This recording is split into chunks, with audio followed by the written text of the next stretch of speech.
A billionaire vanishes overnight, his empire destroyed, his name dragged through fire. In a storm-lit diner miles from the chaos, a struggling waitress makes one impossible choice. But what she doesn't know, her secret is the reason he lost everything. And he's about to find out. Rain pattered gently against the diner's windows, each drop tracing slow lines down the foggy glass. The flickering neon sign outside hummed faintly, half-lit, like the kind of place that had seen better days but refused to close. Inside, the scent of burnt coffee lingered in the air, clinging to the worn red booths and checkered floor. Maya Collins wiped down a table near the front, her movements steady, practiced. It was her fifth double shift this week. Her fingers ached, and the soles of her shoes had gone flat months ago. Still, she moved with the kind of quiet rhythm that only came from doing something too often to think about it. "Same as always, Carl?" she asked without looking up as the elderly man near the window raised two fingers. One for the cup, one for the refill. He chuckled softly. "You're too sharp, Maya. You ever think of getting out of here?" Maya just smiled, tight-lipped. Every day, the bell above the diner door rang, sharp and sudden.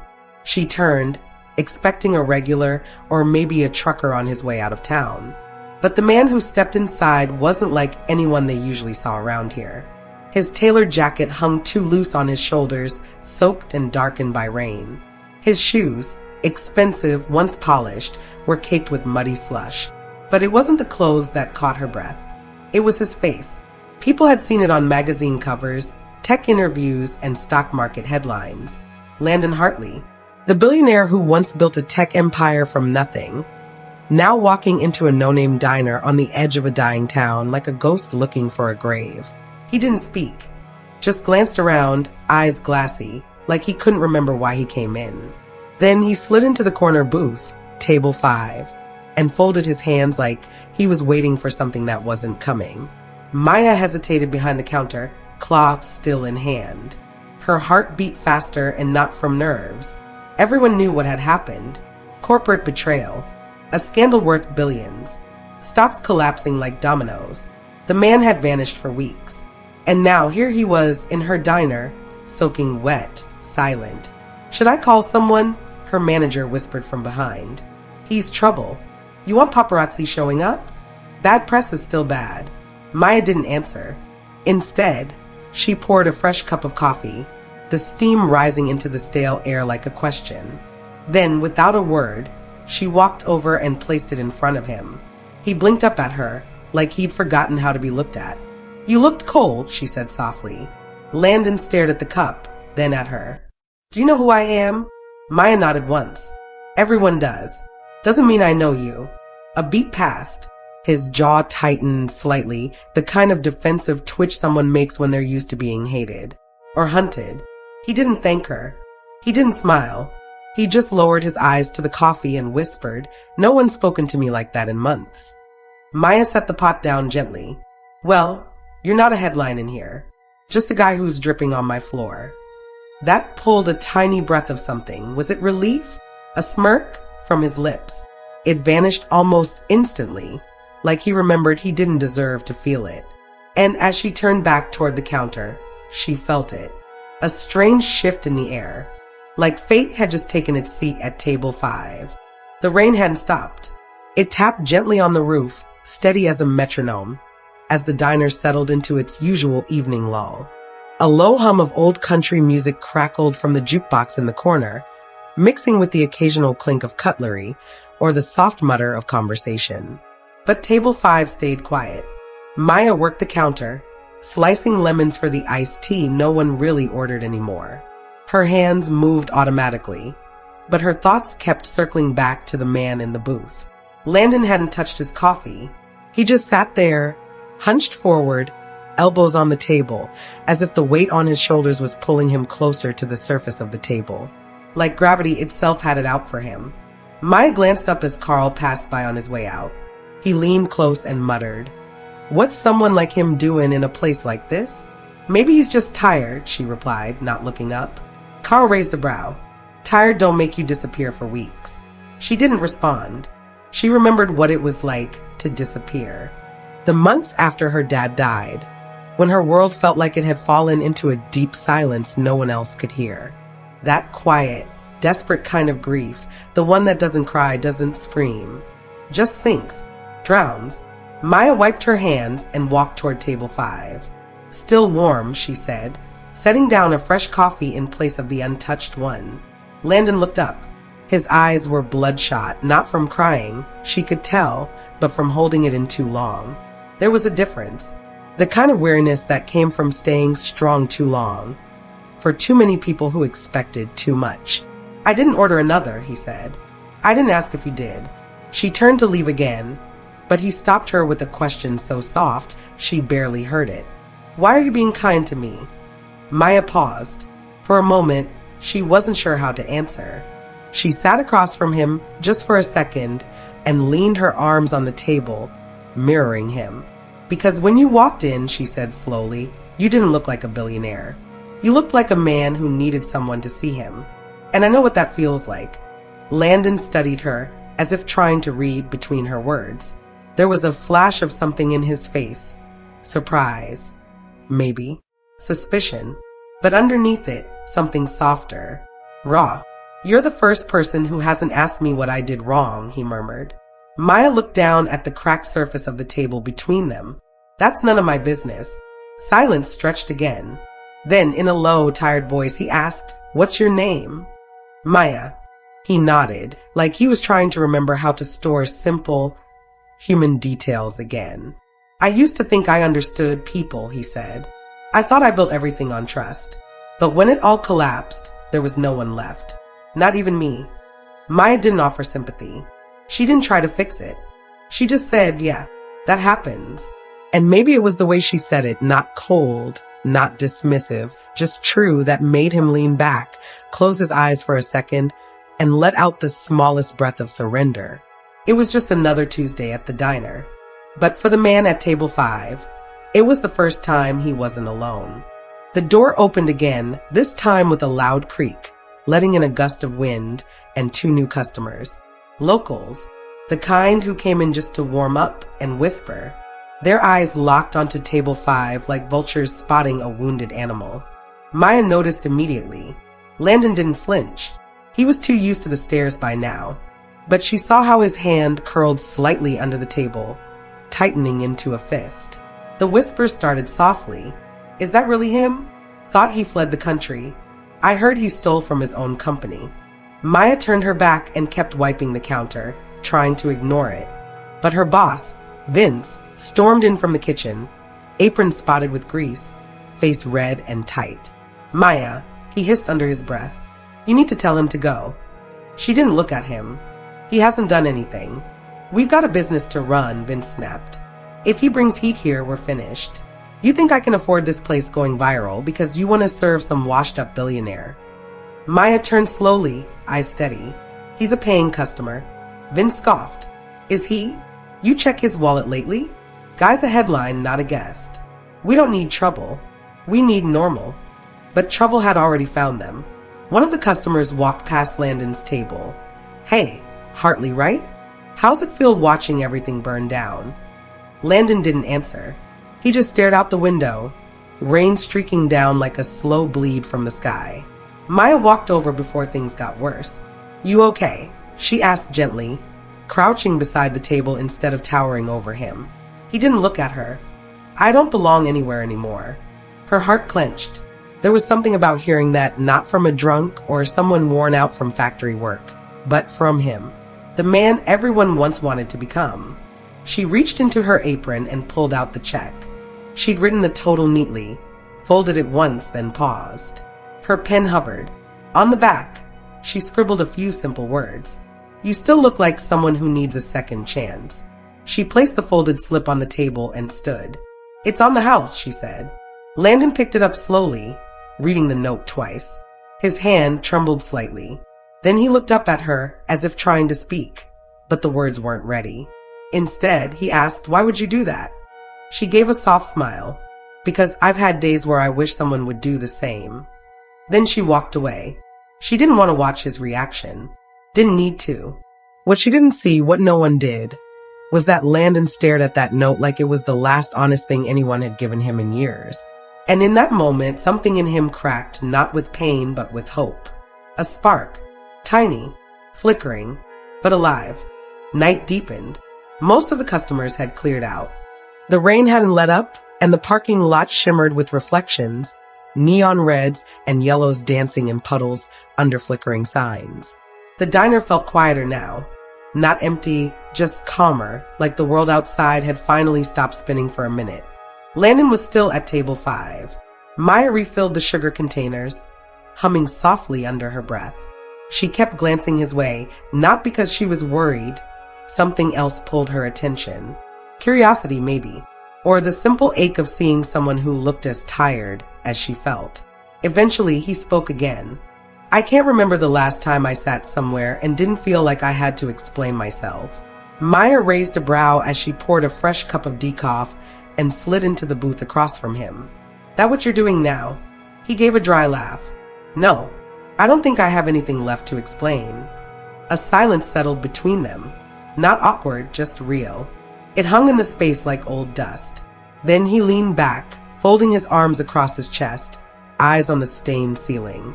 You ever have everything, and then lose it before you even knew what it really meant? Maya traced the rim of her coffee cup. I've never had everything, she said honestly. But yeah, I've lost what little I did. He looked at her, really looked. And in that moment, something shifted. Gone was the guarded posture, the pride that still clung to his shoulders. In its place was just a man drowning in questions no one else could answer. I had a team I trusted. People I built everything with, he said, voice low. One of them sold me out, buried me alive in paperwork and lies. And when the storm hit, everyone vanished. Maya didn't flinch. That's how storms work. You find out who had shelter built just for themselves. He smiled at that. It wasn't a full smile, but it was real. My dad used to say that people show their true colors in the rain, she continued. Maybe that's why I like it. You like this? He gestured to the windows. I like that it forces people to slow down. Landon turned his gaze to the glass, watching the rain fall in rhythmic sheets. I used to move too fast, he said after a pause. I thought I was building something important. Maybe I just wanted to prove I was more than where I came from. Maya's expression softened. We all come from somewhere we're still trying to escape. That hit something in him. He pulled a small, weathered envelope from the inside of his jacket, creased, yellowed at the edges.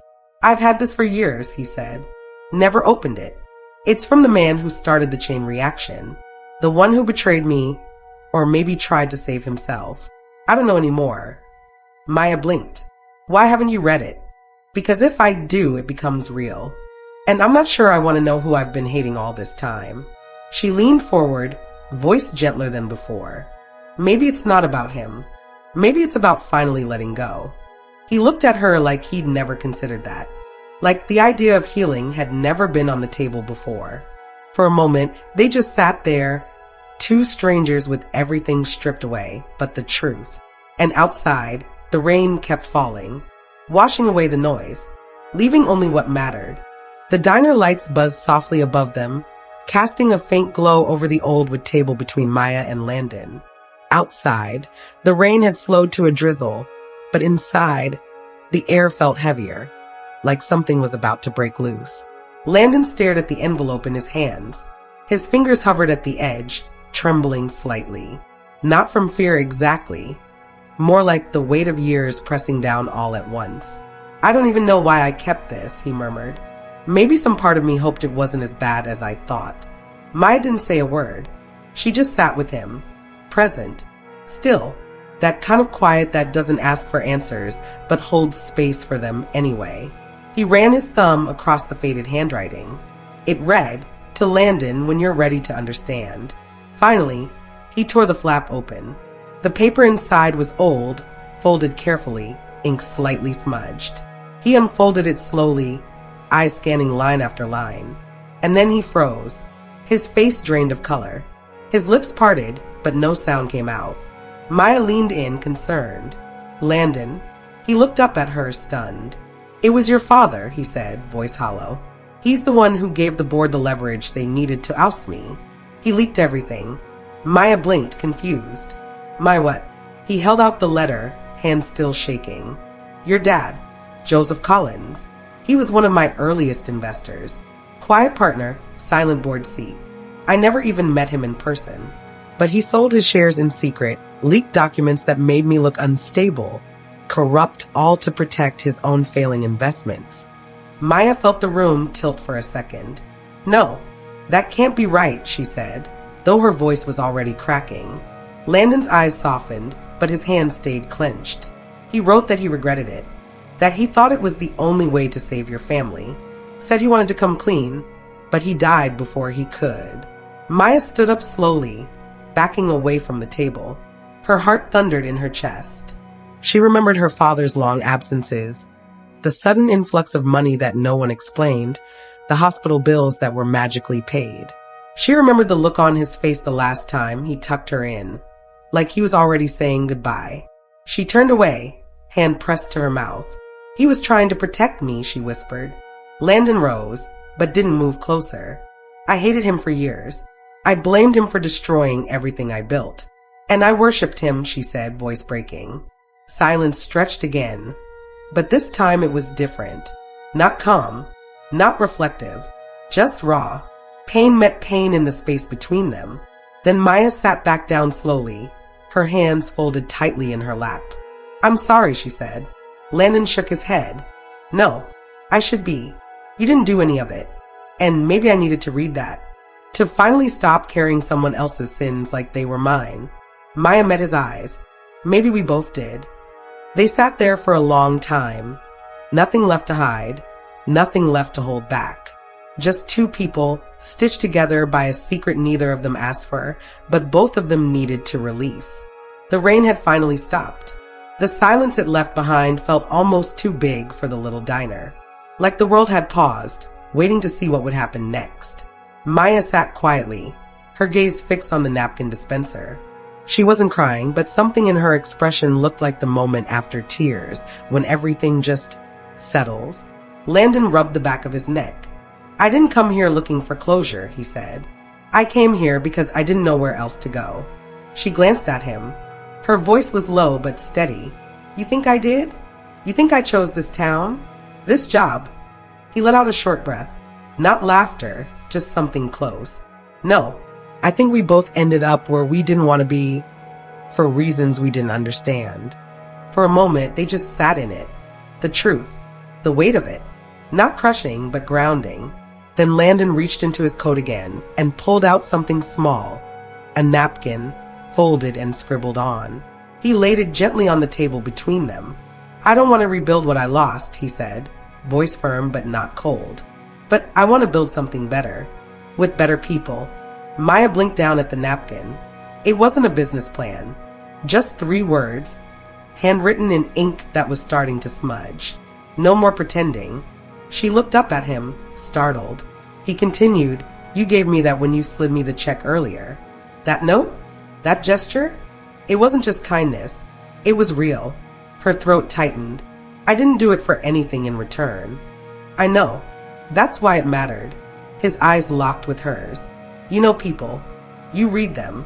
You understand what they aren't saying. That's rare. That's what I want next to me, not behind me. Maya hesitated. You offer me a job? He smiled, finally. Not forced. Not broken. No. I'm offering you a seat at the table. A real one. She shook her head, a soft laugh escaping. You don't even know me. I know enough, he said. You saw me at my lowest, and you didn't flinch. That's more than most of my so-called friends ever did. She looked down at her hands, calloused, tired, but steady, then back at him. You sure you want a waitress from a forgotten diner helping you rebuild a life? He nodded. I want Maya helping me. And in that moment, something clicked into place. Not a fairy tale, not a miracle, just something true. 2 people, no longer strangers, no longer mirrors of their pain, but pieces finally fitting together. Morning was beginning to stir outside. Soft blue light crept into the corners of the diner, casting long shadows and catching on the streaks of rain left behind on the glass. The world was waking up, but inside something had already shifted, quietly, profoundly. Maya wiped down table 5 for the last time that night. Landon stood near the counter, his coat now draped over his arm, damp but no longer soaked. He looked different. Not polished, not powerful, just lighter, like someone who'd finally set down a weight he thought he had to carry forever. "I'm heading out," he said, voice softer than before. "Flight in a few hours." Maya nodded, keeping her focus on the rag in her hand. "You'll be all right?" He tilted his head just a little. "I think so.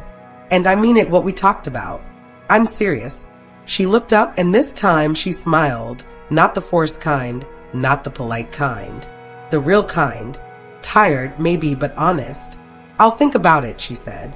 He reached into his coat pocket one last time, pulled out a thick envelope, and placed it carefully next to the register. "For your mom," he said, "and for the years you held everything together without asking for a thing in return." Maya's eyes widened. "Landon, He held up a hand gently. No strings, no favors, just a thank you. She didn't argue. She couldn't, because somewhere deep down, she knew this wasn't charity. It was closure, for both of them. He turned to leave, but paused at the door. The sun had just begun to peek through the clouds, casting a soft golden glow on the wet pavement outside. He looked back at her one last time. "You saved me, Maya," he said quietly. Not with money, not with advice, just with one unexpected gesture. Then he stepped out into the light, disappearing into the morning like someone reborn. Maya stood there for a long moment, staring at the door after it closed. Then, slowly, she walked to table 5 and sat down, just for a minute. She looked around the empty diner, took a deep breath and let it out. Not because everything was fixed, but because for once something had finally begun.